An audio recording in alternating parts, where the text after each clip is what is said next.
अस्सलाम वालेकुम dear students. आज हम एक और टॉपिक पढ़ेंगे जो कि केमिकल बॉन्डिंग की बेस मानी जाती है या इनऑर्गेनिक और ऑर्गेनिक की भी बेस मानी जाती है। आज हम डिस्कस करेंगे आयोनाइजेशन एंथैल्पी, आयोनाइजेशन एनर्जी और आयोनाइजेशन पोटेंशियल। तीनों एक ही है। तो इस पे पहुंचने से पहले या इस पे डिस्कशन करने से पहले मैं आपको बताता जाऊं कि आपने एटॉमिक स्ट्रक्चर में पढ़ा होगा कि atom as a whole is electrically neutral, which means number of electrons is equal to number of protons. यानी जितना कंटेंट पॉजिटिव चार्ज का होता है एटम में, उतना कंटेंट नेगेटिव चार्ज का भी एटम में होता है। लेकिन अगर आप इस न्यूट्रलिटी को डिस्टेबलाइज करना चाहते हो, इस न्यूट्रलिटी को डिस्टॉर्ट करना चाहते हो, या इस न्यूट्रलिटी को आप इसको डिस्टर्ब करना चाहते हो, तो इसके लिए आपके पास दो तरीके हैं। एक तरीका कि आप इलेक्ट्रॉन को बाहर निकालो। जब आप इलेक्ट्रॉन को बाहर निकाल रहे हो तो मतलब वहां पे पॉजिटिव चार्ज इंक्रीज होगा, और दूसरा आप इलेक्ट्रॉन दो और इसमें नेगेटिव चार्ज का इंक्रीज होगा। क्योंकि जब आप एटम से इलेक्ट्रॉन बाहर निकालोगे तो प्रोटॉन नंबर इंक्रीज होगा, और अगर आप इलेक्ट्रॉन दोगे तो उस टाइम इलेक्ट्रॉन नंबर इंक्रीज होगा और प्रोटॉन नंबर डिक्रीज होगा। तो इस तरह से आप एक एटम को डिस्टेबलाइज कर सकते हो या आप एक एटम को डिस्टॉर्ट और डिस्टर्ब कर सकते हो। इलेक्ट्रॉन बाहर निकालने वाली टेंडेंसी यानी इलेक्ट्रॉन को बाहर निकालना, ये पढ़ते हम टर्म में, that is called ionisation energy. और दूसरी टर्म है that is called ionisation gain enthalpy, जो हम नेक्स्ट लेक्चर में पढ़ेंगे। यानी वो है सिस्टम को इलेक्ट्रॉन देना। ठीक है, तो आज जो हम डिस्कशन करेंगे वो आयोनाइजेशन एनर्जी पे होगा। तो इस आयोनाइजेशन एनर्जी पे आप लोगों ने फोटो इलेक्ट्रिक इफेक्ट जो है first second chapter atomic structure में, वो आपने डिस्कस किया होगा अच्छे से। ठीक है, अब हम यहां पे डिस्कस करेंगे आयोनाइजेशन एनर्जी। तो आयोनाइजेशन एनर्जी को समझने से पहले मैं आपको बताता जाऊं कि आपको पता है कि एटम में न्यूक्लियस होता है और इस न्यूक्लियस में पॉजिटिव चार्ज होता है। और पॉजिटिव चार्ज क्यों होता है? बिकॉज वहां न्यूक्लियस में प्रोटॉन्स प्रेजेंट होते हैं और जिनका पॉजिटिव चार्ज होता है। ठीक है ना। और एक प्रोटॉन अगर होगा that means 1 unit positive charge, अगर 2 प्रोटॉन्स होंगे that means 2 unit positive charge, अगर 3 प्रोटॉन्स हुए that means 3 unit positive charge, या अगर एक इलेक्ट्रॉन होगा it means 1 unit negative charge, अगर 2 यूनिट्स होंगे it means 2 unit negative charge, अगर 3 इलेक्ट्रॉन्स हुए that means 3 units negative charge. And 1 unit का आपको पता होना चाहिए, 1 unit positive charge means plus 1.60 into 10⁻⁻19 coulomb. ठीक है ना, that is called 1 unit positive charge. And 1 unit negative charge it means minus 1.60 into 10⁻⁻19 coulomb. ठीक है, अब अगर मानो एक इलेक्ट्रॉन है जिसका चार्ज इतना है, तो उसका एक प्रोटॉन होगा जिसका चार्ज इतना होगा। ये प्रोटॉन ये इस इलेक्ट्रॉन को न्यूट्रलाइज करेगा। लेकिन अगर आप इलेक्ट्रॉन को बाहर निकाल रहे हो तो मतलब वहां से माइनस 1.60 इंटू 10⁻⁻19 कूलम बाहर जा रहा है, तो बचता कितना है फिर 1 यूनिट पॉजिटिव चार्ज, और वो कितना होगा 1.60 इंटू 10⁻⁻19 कूलम। तो इसका मतलब क्या हुआ? इसका मतलब आप इस न्यूट्रलिटी को डिस्टर्ब कर सकते हो बाय रिमूविंग इलेक्ट्रॉन और बाय एडिंग इलेक्ट्रॉन। लेकिन हम जो ये कंडीशन पढ़ेंगे ये है बाय रिमूविंग इलेक्ट्रॉन वाली। ठीक है ना। तो देखिए, मैंने आपको बताया कि बीच में न्यूक्लियस के अंदर जो होता है वहां पे प्रोटॉन्स होते हैं और जिनका चार्ज पॉजिटिव होता है, और बाहर इसके इर्द गिर्द इलेक्ट्रॉन्स घूमते रहते हैं। ठीक है ना। और इन इलेक्ट्रॉन्स का चार्ज जो होता है वो नेगेटिव है। मैंने अभी बताया 1 electron it means minus 1.60 into 10⁻⁻19 coulomb, and 1 proton it means 1.60 into 10⁻⁻19 coulomb. अब चूंकि हम एटम की बात करें तो आपको पता होगा, सेकेंड चैप्टर में आपने पढ़ा होगा कि positive charge that is proton और इलेक्ट्रॉन के बीच में एक फोर्स ऑफ अट्रैक्शन जनरेट होता है, and that force of attraction is called electrostatic force of attraction. That is called electrostatic force of attraction. और ये जो इलेक्ट्रोस्टैटिक फोर्स ऑफ अट्रैक्शन है ये किस पे डिपेंड करता है? ये एक लॉ दिया गया था एंड साइंटिस्ट का नाम था कूलम्ब, तो इसको आप लिख सकते हो that is called Coulomb's law. That is called Coulomb's law. यानी कूलम्ब्स लॉ ने बताया, कूलम ने हमें बताया कि एक एटम में force of attraction between proton and electron वो कितना होगा, it depends on two factors. Factor number 1 कि फोर्स जो है it is directly proportional to the product of two charges, that is Q1 and Q2। ठीक है ना, यानी इस पे कितना चार्ज है और इस पे कितना चार्ज है, उनका product, that is Q1 into Q2। मानो कि इलेक्ट्रॉन का आप लिखिए Q2 और प्रोटॉन का आप लिखिए Q1। ठीक है ना, यानी force of attraction is directly proportional to Q1 Q2, means जितना product of Q1 and Q2 ज्यादा होगा उतना force of attraction between electron and the proton present in the nucleus वो भी ज्यादा होगा।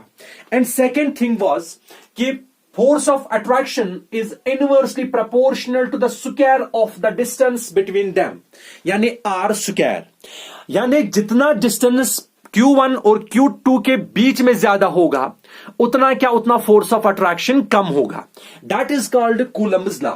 इसको आप बता सकते हो कूलम्ब्स लॉ, मतलब प्रोटॉन और इलेक्ट्रॉन के बीच में फोर्स ऑफ अट्रैक्शन जनरेट होता है, that force of attraction is called electrostatic force of attraction.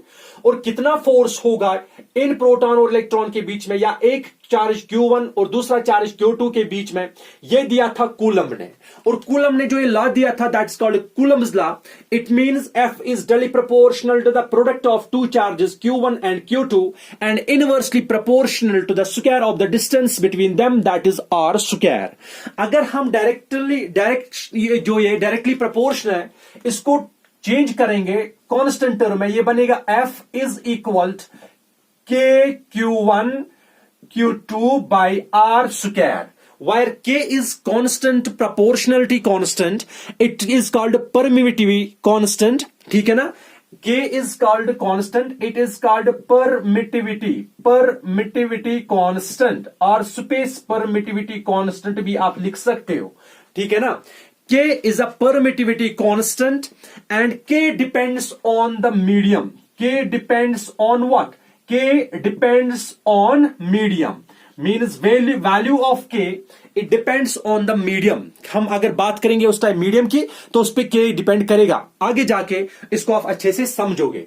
फिलहाल आप याद रखिए ये जो K होता है, ठीक है ना, it is equal to 1 divided by 4 pi epsilon 0 epsilon r। ठीक है ना, K is equal to 1 by 4 pi epsilon 0 और एप्सिलॉन नॉट और एप्सिलॉन r। ठीक है ना, ये कांस्टेंट जो है परमिटिविटी कांस्टेंट है, it depends on the medium and the value of K is equal to 1 divided by 4 pi epsilon 0 epsilon r। ठीक है ना, तो ये बताया हमें किसने, ये बताया हमें कूलम्ब्स ने। कूलम्ब्स ने क्या बताया कि force of attraction is directly proportional between two charges, product of two charges Q1 Q2 and inversely proportional between square of the distance between these two charges. ठीक है ना, अगर आप देखोगे, अगर हम करेंगे, हम अब इस इलेक्ट्रॉन को बाहर निकालना चाहते हैं। क्या निकालना चाहते हैं? बाहर। और ये इलेक्ट्रॉन बाहर निकालने के लिए मुझे एनर्जी देनी पड़ेगी, ताकि जो फोर्स ऑफ अट्रैक्शन इन दोनों के बीच में है, ठीक है ना, ये खत्म हो जाए। तो इसके लिए मुझे क्या करना होगा, मुझे बाहर से इसको एनर्जी देनी पड़ेगी, ताकि जो force of attraction between the proton and electron है वो कैंसल आउट हो और वहां से फिर इलेक्ट्रॉन बाहर जाए। क्योंकि अगर मैं इसको एनर्जी नहीं दूंगा तो ये फोर्स ऑफ अट्रैक्शन तो इलेक्ट्रॉन को जाने नहीं देगा, लेकिन मुझे इलेक्ट्रॉन को बाहर निकालना है। उसके लिए मुझे क्या करना है, उसके लिए मुझे बाहर से एनर्जी सप्लाई करनी पड़ेगी ताकि इलेक्ट्रॉन निकले। और मैं कितनी एनर्जी दे रहा हूं, मैं कितनी एनर्जी दे रहा हूं ताकि ये बॉन्ड, ये फोर्स ऑफ अट्रैक्शन टूट जाए और इलेक्ट्रॉन क्या, बाहर जाए। ठीक है ना, तो ये कंडीशन जो है मैंने आपको बताया कि इसको हम बाहर से एनर्जी दे रहे हैं ताकि इलेक्ट्रॉन मूव करे, बाहर जाए। और बाहर जाने का मतलब ये नहीं है कि ये सिस्टम से ही बाहर जाएगा, नहीं, यानी अमाउंट ऑफ एनर्जी रिक्वायर्ड, ठीक है ना, to remove the valence electron, यानी वैलेंस इलेक्ट्रॉन को क्या, बाहर निकालना। अगर हम बाहर निकाल रहे हैं वैलेंस इलेक्ट्रॉन को बाय अप्लाइंग एनर्जी, तो मतलब हम बात कर रहे हैं फिर आयोनाइजेशन एनर्जी की। ठीक है ना, यानी to remove the valence electron from the atom energy is required. ठीक है ना, अब जो कि ये इलेक्ट्रॉन बाहर जाएगा, और बाहर जाने का मतलब ये नहीं है, मानो ये बोर्ड जो है, या आप मानो एक मेटल, अब यहां पे मानिए कि यहां पे एक इलेक्ट्रॉन है और मैं इसको बाहर निकाल रहा हूं। बाहर निकालने का मतलब नहीं है ये यहां से उठ के यहां आएगा या यहां से उठ के यहां पे जाएगा, नहीं, ये जाएगा टुवर्ड्स इन्फिनिटी। कहां तक जा सकता है ये? इन्फिनिटी तक। और याद रखिए इन्फिनिटी का मतलब यहां पे होता है बस 2 centimetre. Infinity means only 2 centimetre. In case of atoms याद रखिए, in case of atoms infinity is only 2 centimetre. ये कुछ सर जो है कुछ पढ़ाते हैं कि ये क्या इलेक्ट्रॉन को बाहर निकालते। जब आप फोटो इलेक्ट्रिक इफेक्ट पढ़ते हो तो वहां पे क्या लिखते हो कि इलेक्ट्रॉन को बाहर निकालते हो, ठीक है ना, emission of electrons from the metal surface. वो मसला नहीं होता। अगर emission of electrons from the metal surface हो रहा है तो वो तो रोज रोज रोज रोज कम इलेक्ट्रॉन, उसमें तो इलेक्ट्रॉन बाहर जाएंगे बाहर जाएंगे बाहर जाएंगे, मतलब पॉजिटिव चार्ज इंक्रीज होगा इंक्रीज होगा इंक्रीज, और लास्ट में इतना पॉजिटिव चार्ज होगा कि वो अब इलेक्ट्रॉन को बाहर नहीं जाने देगा। तो उस टाइम कंडीशन होगी कि आप बताओगे कि अब ये काम ही नहीं करेगा, लेकिन ऐसा तो नहीं है, वो तो रोज काम करता है। इसका मतलब क्या हुआ? इसका मतलब ये हुआ कि वहां की इन्फिनिटी जो होता है, इलेक्ट्रॉन बाहर निकालने की जो ये होती है डिस्टेंस होती है, वो होती है अप टू इन्फिनिटी। और एटम्स की इन्फिनिटी जो होती है वो 2 सेंटीमीटर। याद रखिएगा, ये लास्ट ईयर आया था इस IEEE में कि what is the infinity of N atom, ठीक है ना। Infinity of an atom is 2 centimetre. याद रखिएगा, सिर्फ 2 सेंटीमीटर तक इलेक्ट्रॉन बाहर जा सकता है, उसके बाद नहीं, ठीक है ना। तो याद रखिए, तो अगर आप इलेक्ट्रॉन को बाहर निकाल रहे हो बाय प्रोवाइडिंग एनर्जी, तो जिससे इलेक्ट्रॉन जो है वो इन्फिनिटी तक जाएगा, मतलब इन्फिनिटी का मतलब 2 सेंटीमीटर है, that is called ionisation energy. ये बेस्ट वाली डिफिनेशन यही है। बेस्ट वाली डिफिनेशन है कि the amount of energy required to remove the valence electron, ठीक है ना, और most loosely bound electron of an isolated atom, ठीक है ना, टू इन्फिनिटी। इसको आप बताते हो व्हाट? Ionisation energy. अब आप लोगों की डिफिनेशन क्या होती है जो आप पढ़ते हो? वो ये है अमाउंट ऑफ एनर्जी रिक्वायर्ड, कितनी एनर्जी आप दे रहे हो, ठीक है ना, और क्या उससे क्या इलेक्ट्रॉन बाहर जाएगा। Amount of energy required to remove the most loosely bound electron from an atom, ठीक है ना। अब मसला एटम जो है, मसला क्या है? अब एटम सॉलिड में भी होता है, एटम किस में? लिक्विड में भी होता है, और एटम क्या है? गैसियस में भी होता है। आप मुझे पहले बताइए, जो इलेक्ट्रोस्टैटिक फोर्स ऑफ अट्रैक्शन क्या सॉलिड में ज्यादा होगा, क्या लिक्विड में ज्यादा होगा, क्या गैसियस में ज्यादा होगा? क्योंकि आपको पता है फोर्स ऑफ अट्रैक्शन जो है सॉलिड में बहुत स्ट्रांग होता है as compared to liquid, as compared to gas. तो अगर आपको इलेक्ट्रॉन बाहर निकालना, मतलब एटम निकालना है, फिर उस एटम से आपको इलेक्ट्रॉन बाहर निकालना है। इस वाले में अगर आप देखोगे, इनके बीच में एटम्स टाइटली पैक्ड होंगे, और जिनके बीच में फोर्स ऑफ अट्रैक्शन बहुत ज्यादा स्ट्रांग होगा, तो इनसे आप एटम नहीं ले सकते। अब इनकी बात करिए, फोर्स ऑफ अट्रैक्शन थोड़ा कम वीक होगा एज कंपेयर टू सॉलिड, लेकिन सबसे वीकेस्ट होगा किन में? गैसेस में। और गैसेस में सबसे वीकेस्ट होगा, मतलब यहां से आप आइसोलेटेड एटम निकाल सकते हो। क्या निकाल सकते हो? आइसोलेटेड एटम, क्योंकि हमने एटम से ही इलेक्ट्रॉन बाहर निकालना है। क्योंकि गैसेस से आप एटम्स निकाल रहे हो, याद रखिए, गैसेस एटम से आप निकाल रहे हो, आइसोलेट एटम निकाल रहे हो, आप सॉलिड से या लिक्विड से नहीं निकाल सकते। क्यों? क्योंकि इनसे आइसोलेटेड एटम, अकेला एटम निकालना बहुत मुश्किल है, because of strong forces of attraction. अब गैसेस से मैंने क्या लाया? आइसोलेटेड एटम, ठीक है। अब इस आइसोलेटेड एटम से मुझे क्या करना है? मुझे इलेक्ट्रॉन बाहर निकालना है। क्या निकालना है? बाहर। और वो मैं कहां तक लेके बाहर निकालूंगा? Up to 2 centimetre. तो उस वाली कंडीशन को हम बताते हैं that is called ionisation energy. और आयोनाइजेशन एनर्जी अगर अब आपको कोई बताएगा कि हम गैसियस एटम से निकालते हैं, और गैसियस एटम जो होता है वो न्यूट्रल ही होता है, ठीक है ना। और आप क्या करते हो? देखो, आप एक एटम लाते हो, ठीक है ना, और ये एटम किस फॉर्म में होता है? गैसियस फॉर्म में, ठीक है ना। और जब आप इसको एटम को लाते हो गैसियस फॉर्म में, इसको आप एनर्जी देते हो, ठीक है ना। और एनर्जी के बाद इलेक्ट्रॉन बाहर जाता है, और जो इलेक्ट्रॉन बाहर जाएगा ना, दैट इज ई माइनस, और जो बाकी बचता है ना, वो बचेगा एटम, ठीक है ना। और उस पर क्या चार्ज होगा? पॉजिटिव। उस पर क्या चार्ज होगा?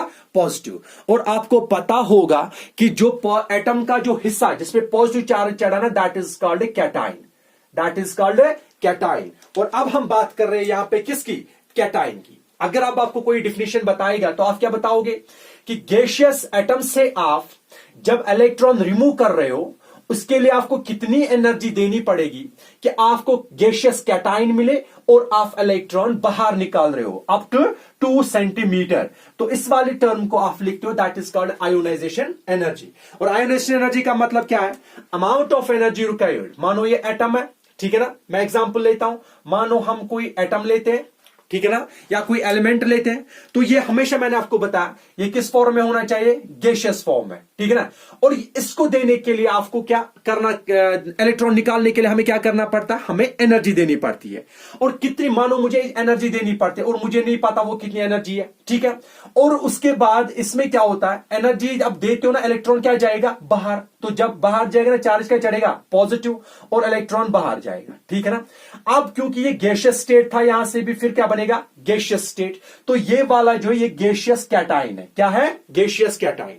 अगर हम अब बताएंगे तो क्या लिखेंगे हम यहां पे कि मैं मिनिमम अमाउंट, कम से कम एनर्जी कितनी दे रहा हूं मैं इस वाले एटम को, ताकि ये गैसियस एटम जो है ये कैटाइन में कन्वर्ट हो और इलेक्ट्रॉन बाहर जाए। Means amount of energy required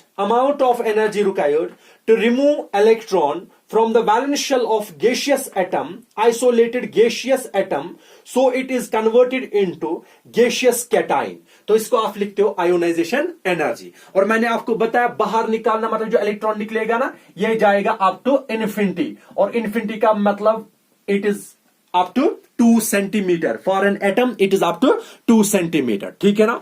तो ये हमने पढ़ा है आयोनाइजेशन एनर्जी का। और जो आप ये एनर्जी दे रहे हो ना, इस एनर्जी का मतलब है दैट इज आयोनाइजेशन एनर्जी। आप दे रहे हो उसको क्या, आयोनाइजेशन एनर्जी। याद रखिए जो ये आयोनाइजेशन एनर्जी है ना, ये आप इस तरह लिखिए डेल्टा एच, और नीचे लिखिए आप small I, that is called and ionization energy or ionization enthalpy. That means amount of energy required to remove the valence electron from the gaseous atom to convert into gaseous cation, ठीक है ना, is called ionization energy। याद रखिएगा।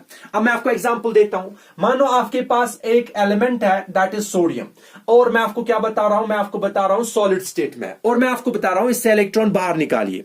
Electron इससे बाहर नहीं निकलेगा, क्यों, क्योंकि आइसोलेटेड हमें चाहिए, अलग चाहिए हमें एटम। और सॉलिड में मैंने अभी बताया कि फोर्स ऑफ अट्रैक्शन स्ट्रांग होता है, तो ये कंडीशन जो है सॉलिड के लिए नहीं। अब हम किस में लाएंगे, गैसियस स्टेट में, ठीक है ना। और गैसियस में लाने के बाद आप इसको एनर्जी दे रहे हो, दैट इज आयोनाइजेशन एनर्जी, और मैंने बोला वो आप लिख सकते हो डेल्टा एच आई, ठीक है ना। और उसके बाद क्या होगा, ये जो Na है it will change into Na positive, it will change into Na positive, और ये क्या है, कैटाइन, ठीक है ना। और यहां पे गैस था तो यहां पे भी गैसियस कैटाइन बनेगा, और इलेक्ट्रॉन एक बाहर जाएगा। इसका मतलब क्या हुआ, कितना अमाउंट ऑफ एनर्जी मुझे सप्लाई करना पड़ा Na गैसियस को, एटम को, ताकि वो कन्वर्ट हो Na गैसियस कैटाइन में, और एक इलेक्ट्रॉन जो है वो क्या, बाहर गया, ठीक है ना। तो इसको आप लिखते हो ionization energy. Ionization energy means amount of energy required to remove the loosely bound और valence shell electron from the atom, so it is converted into gaseous cation, ठीक है ना। तो ये मैंने आपको बताया, that is called ionisation energy, ठीक है ना। अब इस आयोनाइजेशन एनर्जी को मैंने आपको बताया कि हमें Na यानी इलेक्ट्रॉन निकालने के लिए मुझे एनर्जी देनी पड़ती है। क्या करना पड़ता है मुझे, इलेक्ट्रॉन निकालने के लिए मुझे क्या करना पड़ता है, एनर्जी देनी पड़ती है। याद रखिए कभी कभार या तो आपको एनर्जी देनी पड़ेगी, या तो कभी कभार वहीं से एनर्जी रिलीज होगी, ठीक है ना। इसलिए आपको याद रखना चाहिए कि ये जो डेल्टा एच है ये 2 तरह के होते हैं। डेल्टा एच जो है दीज आर ऑफ 2 टाइप्स, ठीक है ना।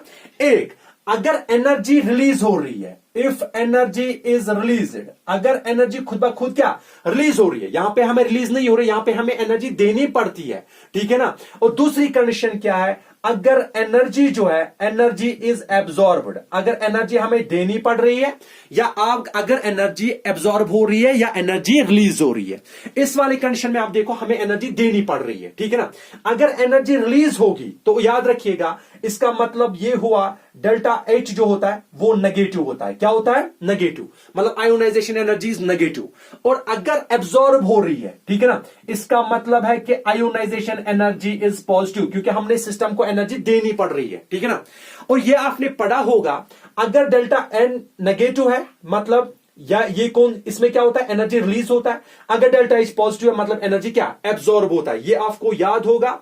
अगर पॉजिटिव होगा, ठीक है ना, when energy is absorbed and the reaction is called endothermic reaction, and the reaction is called what, endothermic reaction.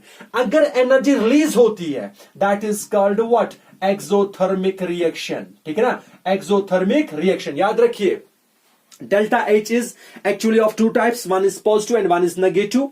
In case of delta H is negative, it means energy is released. If the energy is absorbed, it means reaction delta H is positive.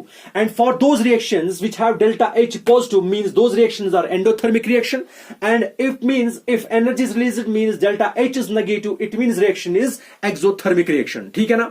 अब यहाँ पे आप देखिए, यहाँ पे हमें energy लग रही है, हमें देनी पड़ रही है, मतलब एनर्जी एब्जॉर्ब हो रही है, तो ये वाली रिएक्शन क्या होगी? फिर ये वाली रिएक्शन होगी what? This reaction is endothermic reaction. मतलब आयोनाइजेशन एनर्जी जो है ये किन कंडीशंस में फिर होगा? ये किन रिएक्शंस में होगा? उन रिएक्शंस में जो एंडोथर्मिक रिएक्शंस होंगे, और उनमें हमेशा एंडोथर्मिक में डेल्टा एच जो है पॉजिटिव होगा। मतलब हमें एनर्जी सप्लाई करनी पड़ेगी। ठीक है ना? इन शॉर्ट्स में अगर मैं आपको ये डिफिनेशन बताता जाऊं तो आपको याद रखना होगा, it means amount of energy, minimum energy required to remove the valence electron from a neutral gaseous atom so that it can be converted into gaseous cation and electron. ठीक है ना? amount of energy required to remove valence electron, ठीक है ना, of gaseous atom so that it is converted into gaseous cation. ठीक है ना? तो मैंने आपको अब इसमें एंडोथर्मिक और एक्सोथर्मिक का भी कंसेप्ट दिया। इंशाल्लाह रहमान थर्मोडायनेमिक्स में हम इसको बहुत ज्यादा डिस्कस करेंगे, फिलहाल हमें उतना ज्यादा नहीं पढ़ना है। ठीक है ना? अब हम पढ़ेंगे आयोनाइजेशन एनर्जी की यूनिट्स। क्या पढ़ेंगे? यूनिट्स, यानी आप इनका यूनिट्स क्या लिखते हो। परसों हमने बताया था इलेक्ट्रोनेगेटिविटी का कि उनका कोई यूनिट होता ही नहीं है, लेकिन आज हम पढ़ेंगे कि जो ये आयोनाइजेशन एंथैल्पी है या आयोनाइजेशन पोटेंशियल या आयोनाइजेशन एनर्जी, इनका यूनिट होता है। इनके 3 यूनिट्स होते हैं। एक unit that is called electron volt पर एटम। एक यूनिट क्या होता है? इलेक्ट्रॉन वोल्ट पर एटम। एक यूनिट जो होता है दैट इज किलो जूल्स पर मोल। ठीक है ना? और एक और होता है दैट इज किलो कैलोरीज पर मोल। याद रखिए, इसके 3 यूनिट्स है। एक इलेक्ट्रॉन वोल्ट पर एटम, दूसरा किलो जूल्स पर मोल, एंड तीसरा किलो कैलोरीज पर मोल। ठीक है ना? और 1 इलेक्ट्रॉन, यहां पे इलेक्ट्रॉन वोल्ट की बात आई। अगर आप डिफिनेशन पढ़ोगे ना, हमने क्या पढ़ा? आयोनाइजेशन एनर्जी, या पढ़ोगे आप क्या? Ionization potential. जब बात होगी ना पोटेंशियल की, तब जाके हम यूनिट लिखते हैं इलेक्ट्रॉन वोल्ट पर एटम। लेकिन अगर आप आयोनाइजेशन एनर्जी या आयोनाइजेशन एंथैल्पी पढ़ोगे ना, तो आप उस टाइम ये 2 यूनिट्स इस्तेमाल करोगे, किलो जूल्स पर मोल, किलो कैलोरीज पर मोल। मगर जब आप आयोनाइजेशन पोटेंशियल की बात करोगे, तब आप लिखोगे इलेक्ट्रॉन वोल्ट पर एटम। ठीक है ना? आपको याद होना चाहिए 1 इलेक्ट्रॉन वोल्ट का मतलब क्या होता है। ठीक है ना? 1 इलेक्ट्रॉन वोल्ट का मतलब है 1.60 into 10 raised power -19 coulomb. Coulomb नहीं है, इट इज जूल। ठीक है ना? It is joule. 1 electron volt it means 1.60 into 10 raised power -19 joule. ठीक है ना? अब आपको अगर कोई बताएगा, मुझे बताओ इलेक्ट्रॉन वोल्ट क्या होता है। ठीक है ना? इलेक्ट्रॉन वोल्ट कितने energy gained by an electron when it is accelerated through a potential difference of 1 volt. मानो आपके पास एक इलेक्ट्रोड है, एक इलेक्ट्रोड, ये आपने पढ़ा होगा कैथोड एंड एनोड। ठीक है? और यहां पे आप क्या कर रहे हो? आप 1 वोल्ट, मैंने यहां पे लिखा इलेक्ट्रॉन वोल्ट। ठीक है ना? आप पोटेंशियल कितना जनरेट कर रहे हो? 1 वोल्ट पोटेंशियल आप रख रहे हो इनके बीच में। ठीक है ना? इसके बाद आप देखो, इनके बीच में आप इलेक्ट्रॉन रख रहे हो। ठीक है ना? और यहां पे कितना पोटेंशियल क्रिएट कर रहे हो? 1 वोल्ट। अब 1 वोल्ट पोटेंशियल क्रिएट करने के बाद ये वाला इलेक्ट्रॉन ये कितनी एनर्जी एब्सॉर्ब कर रहा है? That is called electron volt. That is called electron volt. And electron volt means electron volt is the energy gained by an electron while moving in a potential difference of 1 volt। यानी इनके बीच में जो potential difference होगा वो कितना होगा? 1 volt potential. और आप इस इलेक्ट्रॉन को अब एक्सेलरेट कर रहे हो क्योंकि आपने पोटेंशियल जनरेट किया। अब ये इलेक्ट्रॉन कितना एनर्जी गेन कर रहा है? ठीक है ना? जब आप 1 वोल्ट पोटेंशियल क्या डिफरेंस क्रिएट कर रहे हो, तो that is called electron volt. ठीक है ना? और याद रखिए, अगर आपको इसका वैल्यू देखना होगा, ये तो आपको पता ही होगा, 1 volt means 1 volt, it is equal to 1 electron volt। it means 1 electron volt means 1 electron volt means charge on electron, charge on electron, and the potential difference between what these two electrodes and charge of electron ये तो पता ही आपको 1.60 into 10 raised power minus 19 coulomb into 1 volt potential मैंने आपको बताया अभी into 1 volt that is coulomb into volt याद रखिए coulomb into volt is called joule coulomb into volt is called joule 1.60 into 10 raised power minus 19 1 hour हुआ 1.60 into 10 raised power minus 19 coulomb volt that means coulomb volt equal to joule तो मैंने वहां पे यही लिखा 1 electron volt is equal to 1.60 into 10 raised power minus 19 joule ठीक है ना means energy gained by an electron when it is accelerated through a potential difference of 1 volt between two electrodes that is called electron volt ठीक है ना और याद रखिए आप कि मैंने आपको क्या बताया याद रखिए 1 इलेक्ट्रॉन वोल्ट जो होता है ये होता है 1.60 into 10 raised power minus 19 joule ठीक है ना इंशाल्लाह थर्मोडायनेमिक्स में आपको इस पे बहुत सारे न्यूमेरिकल्स कराऊंगा बहुत सारे दिखाऊंगा कि ये कैसे लाया जाता है ठीक है ना तो आप फिलहाल याद रखिए कि 1 इलेक्ट्रॉन वोल्ट पर एटम 1 इलेक्ट्रॉन वोल्ट पर एटम ठीक है ना ये याद रखिए आप it is equal to 3.06 kilo calories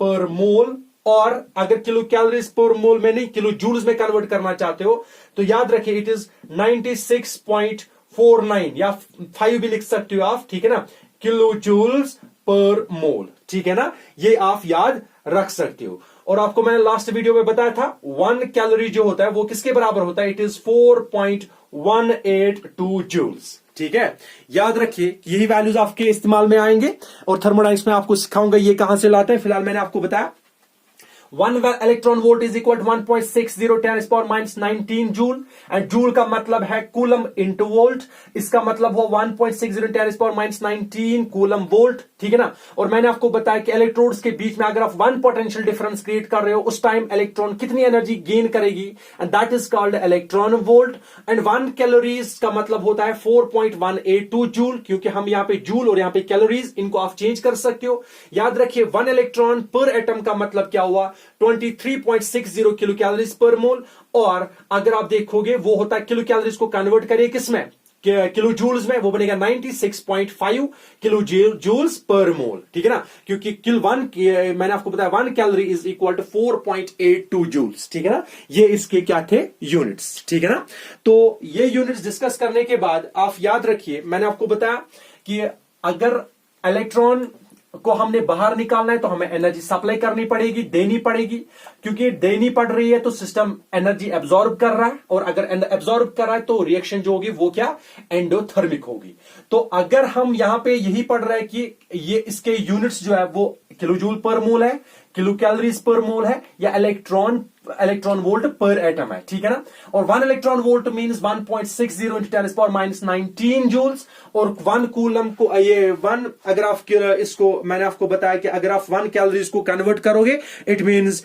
4.182 joule और लास्ट में अगर आप देखोगे वो अगर आप किलो जूल्स में कन्वर्ट करना इट मींस 96.49 किलो जूल्स ठीक है ना तो इसको आपने लिखा that is the ionization energy और आयोनाइजेशन पोटेंशियल का मतलब है कि आपको कितना पोटेंशियल जनरेट करना पड़ता है कि इलेक्ट्रॉन जो है वो क्या बाहर निकलेगा उससे पहले हमने लिखा था what amount of energy required to remove valence electron from an isolated gaseous atom so that it is converted into what gaseous cation पर यहां पे हम क्या लिखोगे आप जब अगर आप डिफिनेशन पढ़ोगे आयोनाइजेशन पोटेंशियल की तो लिखोगे कि अमाउंट ऑफ एनर्जी रिक्वायर्ड ठीक है ना आप ये लिखोगे व्हेन 1 पोटेंशियल वोल्ट और अमाउंट ऑफ एनर्जी रिक्वायर्ड या कितना पोटेंशियल डिफरेंस आपको क्रिएट करना पड़ रहा है ताकि इलेक्ट्रॉन क्या रिमूव होगा ठीक है ना तो वो आपने इंशाल्लाह रहमान अब आपने ये डिफिनेशन याद रखी होगी ठीक है ना अब एक और बात ठीक है देखिए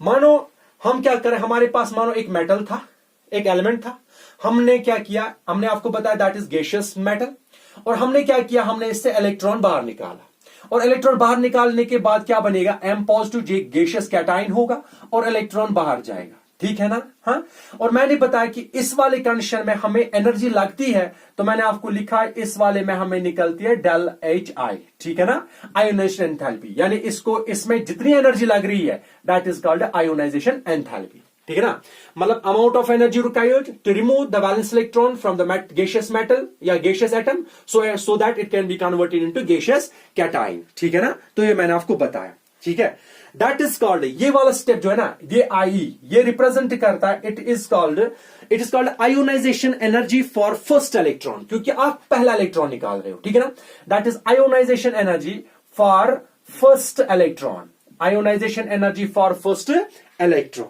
ठीक है ना। अब आप देखिए, मानो मैं ये कर रहा हूं, अब मैं इससे दूसरा इलेक्ट्रॉन निकालना चाहता हूं। मैंने क्या किया, मैंने मेटल एलिमेंट लाया, उसमें एक इलेक्ट्रॉन निकाला। अब मैं ये लाता हूं, इसमें से एक और इलेक्ट्रॉन निकालूंगा, वो क्या बनेगा फिर, M positive, that is gaseous. अब मैं इससे क्या, एक और इलेक्ट्रॉन बाहर निकालना चाहता हूं, और एक और इलेक्ट्रॉन बाहर निकालने का मतलब क्या होगा, मैं इससे जब इलेक्ट्रॉन निकालूंगा ना तो बनेगा M, फिर क्या बनेगा 2 पॉजिटिव, और इलेक्ट्रॉन बाहर जाएगा। अब मैं ये ला रहा हूं, दैट इज M, ठीक है, 2 पॉजिटिव, इससे मैं क्या, गैसियस एटम है, गैसियस कैटायन, इससे मैं इलेक्ट्रॉन निकालता हूं, ये बनेगा M3 पॉजिटिव, एंड बनेगा क्या, इलेक्ट्रॉन, ठीक है ना। अब मैं इससे भी एक और इलेक्ट्रॉन निकाल सकता हूं, ठीक है। मतलब मैं क्या कर रहा हूं, मैं सक्सेसिव आयोनाइजेशन एनर्जी पढ़ रहा हूं। वो क्या होता है, वो ये कि continuous removal of electron from gaseous atom.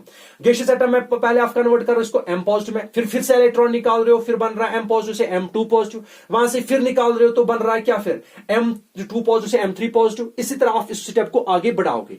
तो इस वाली कंडीशन में कितनी एनर्जी लग रही है उसको आप रिप्रेजेंट करोगे डेल्टा HI के साथ, ठीक है ना। इस वाले में कितने लगेगी, इसको आप रिप्रेजेंट करोगे डेल्टा HI, ठीक है ना। इसको 1 के साथ रिप्रेजेंट कर, इसको क्या 2 के साथ। और इस वाले में क्या होगा, डेल्टा IH, और इसको किसके साथ रिप्रेजेंट करोगे, 3 के साथ। अब आप डेल्टा HI में मत जाइए, आप सिंपल लिखो ionization enthalpy for first electron, that is IE first, ठीक है। और इसमें आप लिखोगे IE2, that is ionization energy for second electron, ठीक है ना। और फिर यहां पे आप लिखोगे that is ionization energy for third electron, ठीक है ना।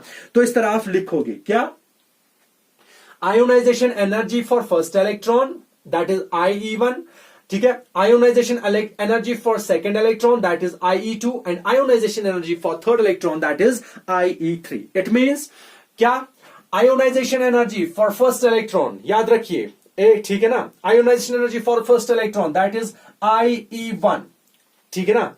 हाँ, ये हमेशा कम होती है as compared to ionization energy of second electron, which in turn is very small than ionization energy of third electron, and so on, ठीक है ना। Ionization energy of n electron मतलब लास्ट इलेक्ट्रॉन। मानो आपके पास कोई बेरिलियम है, उसमें 4 electrons है, ठीक है। पहले इलेक्ट्रॉन को आप निकालोगे तो IE1 बनेगा, फिर दूसरा इलेक्ट्रॉन निकालोगे तो IE2 बनेगा, फिर तीसरा इलेक्ट्रॉन निकालोगे तो IE3 बनेगा, फिर चौथा इलेक्ट्रॉन निकालोगे तो IE4 बनेगा। मतलब आप successive continuously removal of electron from the atom so that it can be converted into gaseous cations, ठीक है ना। और इसको आप बताते हो successive ionization, what, successive ionization enthalpies, this is called successive ionization enthalpies. What is successive ionization enthalpies? Continuously removal of electrons from what? From gaseous atom, ठीक है ना, so that it can be converted into gaseous cations continuously. और याद रखिए last वाला electron निकालना बहुत मुश्किल है एज कंपेयर टू फर्स्ट वाला। मतलब आपको पहले इलेक्ट्रॉन जो निकालना होगा ना वो इजी होगा, फिर अगर दूसरा निकालना है वो टफ होगा, फिर तीसरा अगर निकालना वो सेट उसको निकालने के लिए उससे भी ज्यादा एनर्जी लगेगी, फिर अगर चौथा निकालना हो तो उससे भी ज्यादा एनर्जी लगेगी, ठीक है ना। तो आपको ये ऑर्डर याद रखना चाहिए, ये ऑर्डर, ठीक है ना। दिस इज ऑलवेज ट्रू, याद रखिए, this is always true for any other ionization enthalpy. हर एक आयोनाइजेशन एंथैल्पी के लिए ये वाली टर्म हमेशा सही होती है, ठीक है ना। तो ये था इन शॉर्ट में, याद रखिए क्या, आयोनाइजेशन एंथैल्पी मैंने IE1 is always what, greater than that of less than that of IE2 is less than that of IE3, that is less than that of IEN, ठीक है ना। अब अगर आपको कोई बता रहा है मुझे रीजन बताओ क्यों इसमें ये क्यों होता है, याद रखिए, ठीक है ना। Pull of each electron increases as the number of electron is reduced. जितने इलेक्ट्रॉन कम होंगे फोर्स ऑफ अट्रैक्शन फिर ज्यादा बढ़ेगा, ठीक है ना। अब मैं इसके एग्जांपल एक देता हूं सिंपल सी, फिलहाल मानो आपके पास लिथियम है, एटॉमिक नंबर 3, अब आपके लिथियम एटॉमिक नंबर 3, तो पहले में 2 फिर लास्ट में 1 इलेक्ट्रॉन। अब आप क्या कर रहे हो, इस इलेक्ट्रॉन को बाहर निकाल रहे हो, ठीक है ना। तो फिर क्या बनेगा वो Li पॉजिटिव। इसमें 3 इलेक्ट्रॉन थे, ठीक थे कि नहीं, तो प्रोटॉन भी कितने होंगे, 3 प्रोटॉन्स। अब 3 इलेक्ट्रॉन में से आप 1 इलेक्ट्रॉन बाहर निकाल रहे हो, तो बढ़ रहा है Li पॉजिटिव। तो इसमें कितने प्रोटॉन्स है, 3 प्रोटॉन्स, लेकिन इलेक्ट्रॉन कितने हैं, 2। अब बताओ फोर्स ऑफ अट्रैक्शन ज्यादा होगा कि कम, फोर्स ऑफ अट्रैक्शन अब ज्यादा होगा, ठीक है ना। अब क्या करोगे आप, अब इससे आप एक और इलेक्ट्रॉन निकालो, ठीक है ना। जब आप इससे एक और इलेक्ट्रॉन निकालोगे ये बनेगा Li2 पॉजिटिव, ठीक है ना। अब इसके पास अभी कितने प्रोटॉन्स थे, 3 प्रोटॉन्स, इसमें भी 3। अब इसमें कितने प्रोटॉन है, 3 प्रोटॉन, लेकिन इसमें कितने इलेक्ट्रॉन थे, 2। अब आपने एक और निकाला, तो इसमें अब कितने इलेक्ट्रॉन हुए, 1 इलेक्ट्रॉन। अब 3 प्रोटॉन 1 इलेक्ट्रॉन को अपनी ओर खींच रहे, बताओ फोर्स ऑफ अट्रैक्शन वीक होगा कि स्ट्रॉन्ग, सिंपली स्ट्रॉन्ग होगा, ठीक है ना। अब क्या कर रहे हो आप, अब इसको आप एक और इलेक्ट्रॉन क्या कर रहे हो, निकाल रहे हो, वो क्या बनेगा फिर Li3 पॉजिटिव, ठीक है ना। अब क्या होगा, जब आप इसको एक और इलेक्ट्रॉन निकाल रहे हो, तो प्रोटॉन्स कितने हैं, 3 प्रोटॉन्स, और इलेक्ट्रॉन कौन कितने इलेक्ट्रॉन है, कोई नहीं है कि नहीं। मतलब इस वाली कंडीशन, अब तो हम इलेक्ट्रॉन नहीं निकाल सकते, अब तो कोई इलेक्ट्रॉन है ही नहीं, ठीक है। इसके बाद तो ये स्टेप आगे नहीं बढ़ेगा। बट इसमें क्या होगा, इस वाले कंडीशन में फोर्स ऑफ अट्रैक्शन ज्यादा होगा, ये मैंने आपको बताया क्या, that the pull on each electron increases, ठीक है ना, as the electron is reduced. जितने इलेक्ट्रॉन कम कम होंगे उतना फोर्स ऑफ अट्रैक्शन ज्यादा होगा, और फोर्स ऑफ अट्रैक्शन अगर ज्यादा होगा तो मुझे एनर्जी ज्यादा देनी पड़ेगी ताकि इलेक्ट्रॉन बाहर जाए, ठीक है ना। इसलिए मैंने लिखा IEN is always higher than that of IE3, IE2, IE1, ठीक है ना। अगर आपको कोई बताएगा what is this, ionisation enthalpy for first electron, ionisation enthalpy for second electron, ionisation enthalpy for third electron and so on, तो इसको आप बताते हो that is called what, that is called ionization enthalpy, successive ionisation enthalpy. And successive ionisation enthalpy means continuous removal of electron from gaseous atom so that it can be converted into gaseous cation, ठीक है ना। तो कितना energy लगेगी electron बाहर निकालने के लिए वैलेंस शेल से, तो इस टर्म को हम बताते हैं आयोनाइजेशन एनर्जी। अब हम पढ़ेंगे फैक्टर्स, ठीक है ना, वो फैक्टर्स जिन पे आयोनाइजेशन एनर्जी वो डिपेंड करती है। मतलब हम पढ़ेंगे अब क्या, factors on which ionization energy, ठीक है, on which ionization energy depends. तो factor number first, that is atomic size, that is atomic size or that is atomic size और atomic radius या atomic radii भी बता सकते हो, ठीक है ना। atomic size और atomic radius यानी जितना atomic size ज्यादा, ठीक है ना, यानी उतना इसका मतलब उसका atomic radius भी ज्यादा। देखिए मानो मैं आपको एग्जांपल देता जाऊं, ठीक है, एक lithium, beryllium, boron, carbon, nitrogen, oxygen, fluorine and neon, ठीक है। इसका एटॉमिक नंबर 3, 4, 5, 6, 7, 8, 9 एंड 10। अब इसमें पहले शेल में 2 इलेक्ट्रॉन, फिर 1, पहले में 2, फिर 2, पहले में 2, फिर 3, 2, 4, 2 और 5, 2 और 6, 2 और 7 एंड 2 एंड 8, ठीक है ना।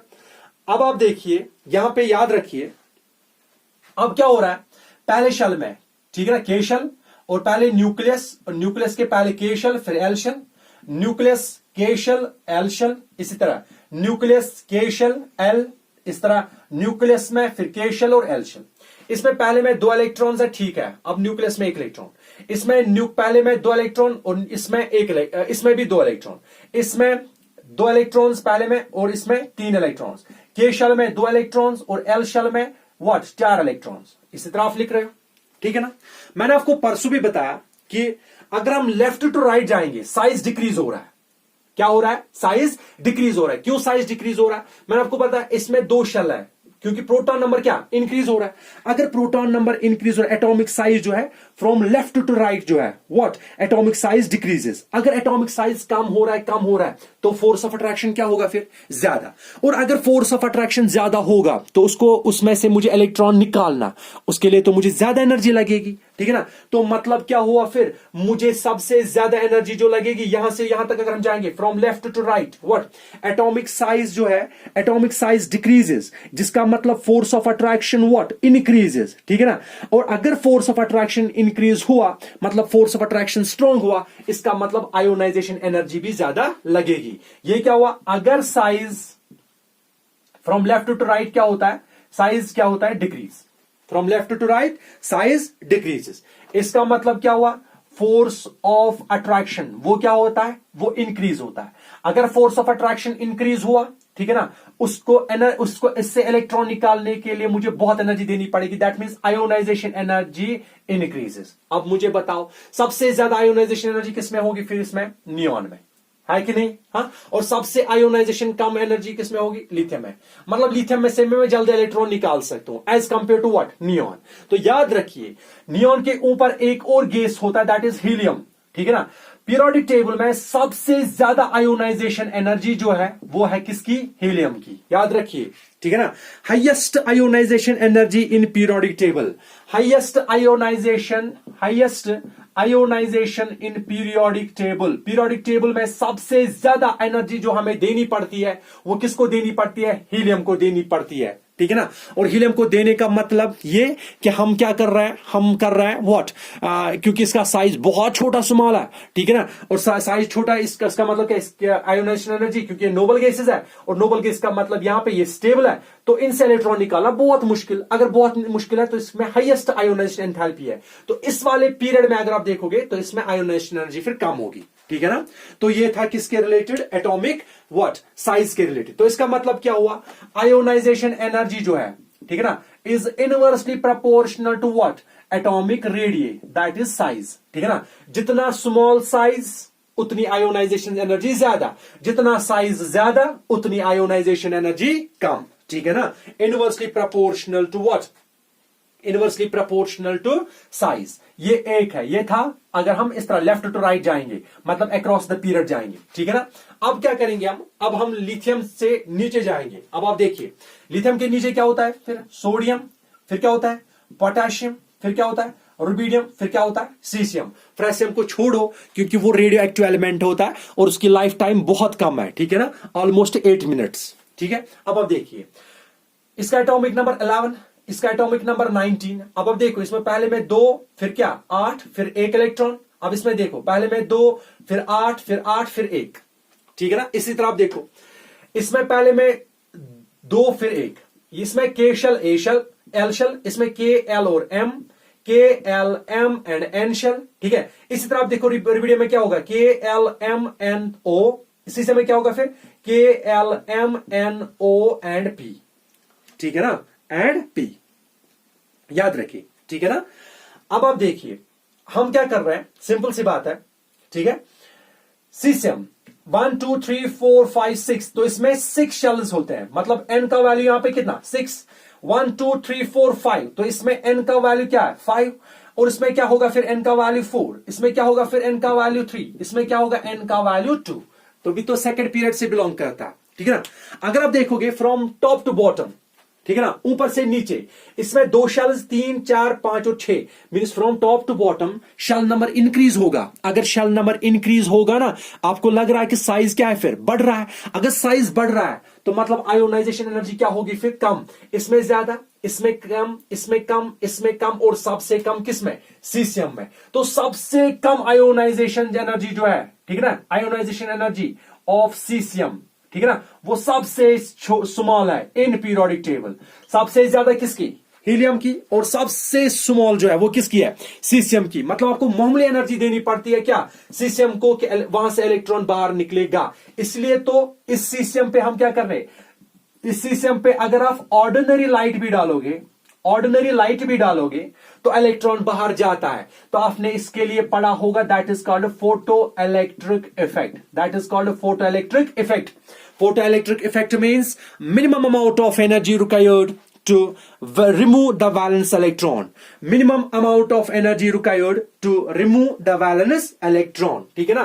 तो आप याद रखिए यहां पे मैंने आपको क्या बताया, minimum amount of energy required to remove the valence electron, that is ionization energy, and minimum amount of energy required to remove the electron from the metal, ठीक है ना, that is called photoelectric effect. और मैंने आपको बताया कि उसके लिए आपको क्या करना है, ऑर्डिनरी लाइट इस्तेमाल करो तो इलेक्ट्रॉन बाहर जाएगा।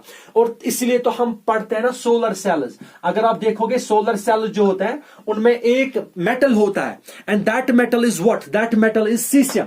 इस पे जब मामूली लाइट पड़ती है, ठीक है ना, चार्जिंग जिसको आप बताते हो कि सोलर सेल जो है वो काम करती है, कैसे करती है, उन पे ऑर्डिनरी लाइट पड़ती है, और ऑर्डिनरी लाइट का मतलब है फोटोन। ऑर्डिनरी लाइट का मतलब क्या हुआ, फोटोन, ठीक है। उन पे जब लाइट पड़ती है, फोटोन पड़ती है, ठीक है ना, और फोटोन से क्या होता है, ये एन इलेक्ट्रॉन जो वो बाहर निकलते हैं, ठीक है ना। और उस इफेक्ट को हम बताते हैं what, photo electric effect means emission of electrons from metal surface by using suitable energy, ठीक है ना, बाय यूजिंग सुटेबल एनर्जी और suitable frequency of light, that is called photoelectric effect. तो फोटो इलेक्ट्रिक इफेक्ट में क्या है, electrons बाहर निकलते हैं with the help of what, photon. और इसलिए तो हम सीसीएम एलिमेंट मैंने आपको बताया हम किसमें करते हैं इस्तेमाल, सोलर सेल्स में।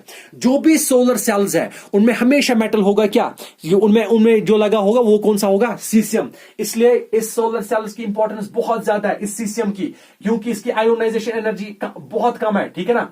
अगर कम है तो मामूली लाइट दो, मामूली एनर्जी दो, इलेक्ट्रॉन बाहर जाएगा, और इलेक्ट्रॉन बाहर जाने का मतलब कंडक्टिविटी इंक्रीज हो रही है। इसलिए ये वाले सीसीएम एलिमेंट्स हम ज्यादातर इस्तेमाल करते हैं फोटो वोल्टेक सेल्स में। किन में इस्तेमाल करते हैं हम, फोटो वोल्टेक सेल में। अब आप याद रखिए, ठीक है ना, अब याद रखिए आप,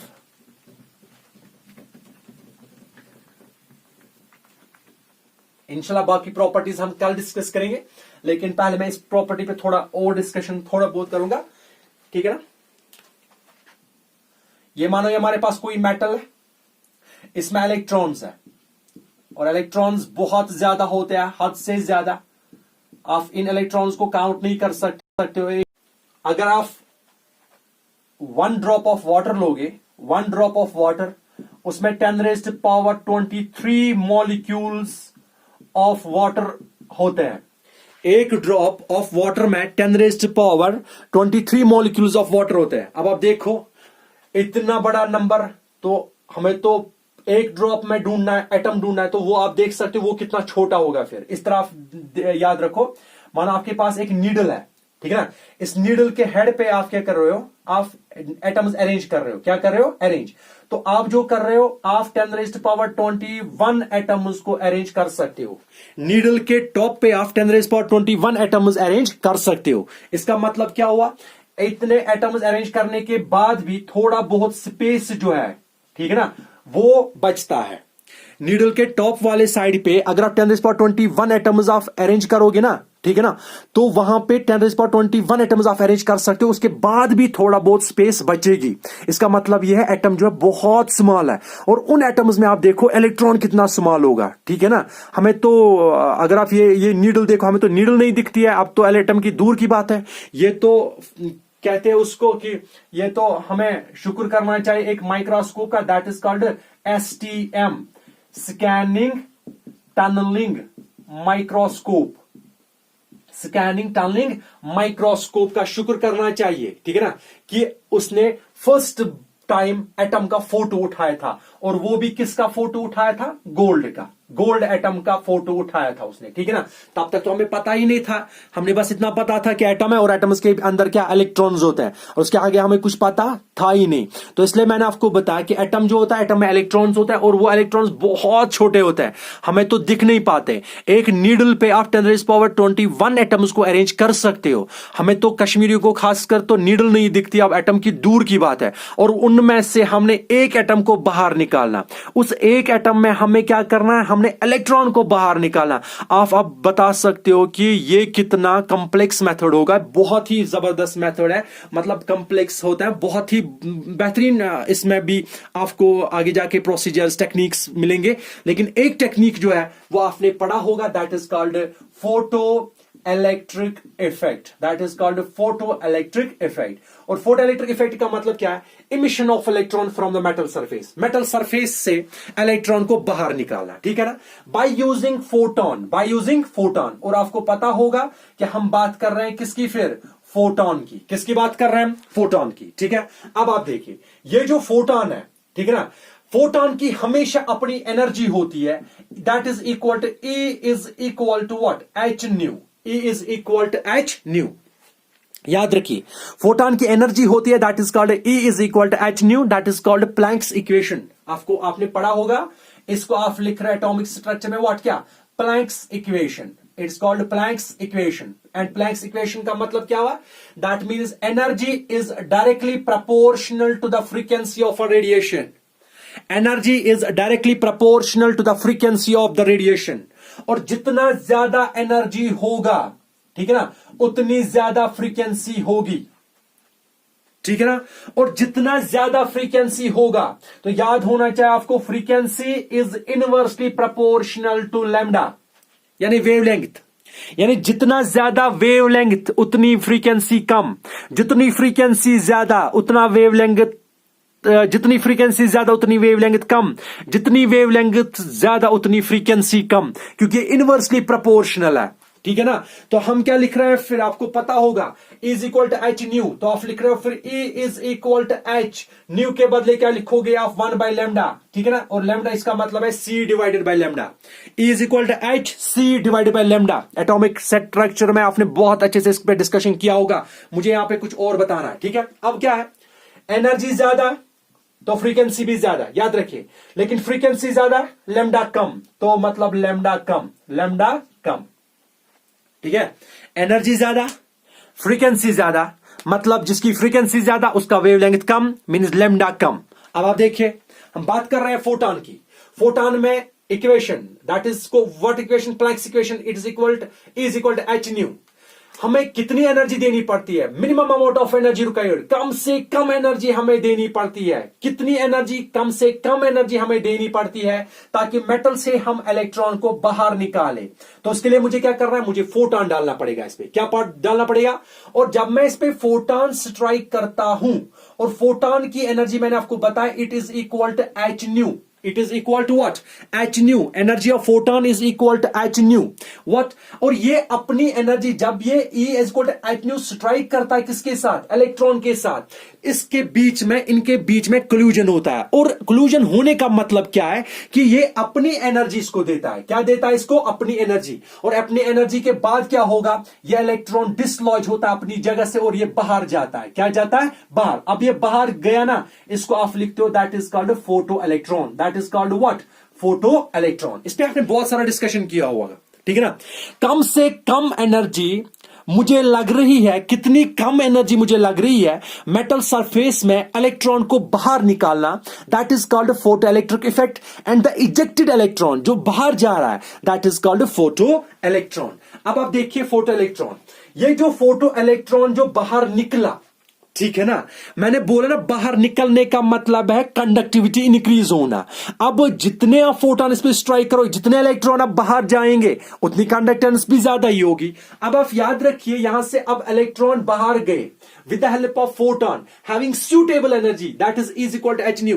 कम से कम एनर्जी कितनी लग रही है मुझे ये प्रोसेस करने में, मतलब कम से कम एनर्जी मुझे लग रही है इलेक्ट्रॉन को बाहर निकालने के लिए, that is called photoelectric effect. और कम से कम energy, amount of energy required, minimum amount of energy required to eject the electron from the metal surface, that is called threshold energy.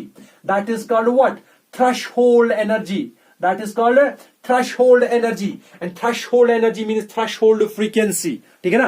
threshold energy और threshold frequency, तो आप इसको आप नाम यहाँ पे एक वर्ड भी लिख सकते हो, that is work function, that is called work function, that is called what, work function. And what is work function? Work function means minimum amount of energy required to remove the valence electron from the metal surface. और अगर हम ये पढ़ रहे हैं मतलब work function, तो याद होगा आपको, ये इक्वेशन आपने लिखी होगी, that is W naught, that is W naught। और इसके लिए आपने फिर photo electric, Einstein's photo electric equation पढ़ी होगी। तो ये मैंने किस पे, ये मैंने इतना डिस्कशन क्यों किया, ये मैंने डिस्कशन किया फॉर फॉर सीसियम। क्या किया मैंने? सीसियम। सीसियम की थ्रेशोल्ड फ्रीक्वेंसी मतलब थ्रेशोल्ड एनर्जी बहुत कम होती है, मतलब उसका वर्क फंक्शन जो है वो बहुत कम होता है। और वर्क फंक्शन बहुत कम होने का मतलब कि हमें ज्यादा एनर्जी नहीं देनी पड़ती है कि इलेक्ट्रॉन बाहर निकले, वो तो जल्दी ही निकलता है। अब बताइए मुझे, सीसियम का आयोनाइजेशन एनर्जी ज्यादा होगा कि कम? सीसियम का आयोनाइजेशन एनर्जी बहुत ही कम होगा। अगर बहुत कम होगा तो उसमें इलेक्ट्रॉन निकालना आसान कि मुश्किल? उसमें इलेक्ट्रॉन निकालना बहुत आसान। मामूली लाइट उस पर डालिए, इलेक्ट्रॉन बाहर जाएगा। और सबसे मिनिमम एनर्जी जहां जिस एनर्जी से इलेक्ट्रॉन बाहर जाता है that is called threshold energy और थ्रेशोल्ड फ्रीक्वेंसी। और आप इसको वर्क फंक्शन भी लिख सकते हो, ठीक है ना? याद रहिए, जिसकी एनर्जी ज्यादा उसकी फ्रीक्वेंसी ज्यादा, जिसकी फ्रीक्वेंसी ज्यादा उसकी वेवलेंथ कम, ठीक है ना? इन शॉर्ट में it was about the photo electric effect. Simple. इस पे बहुत सारा डिस्कशन आगे भी होगा, तो बाकी जो फैक्टर्स हैं इंशाल्लाह नेक्स्ट टॉपिक में पढ़ेंगे। To be continued. फी अमानिल्लाह।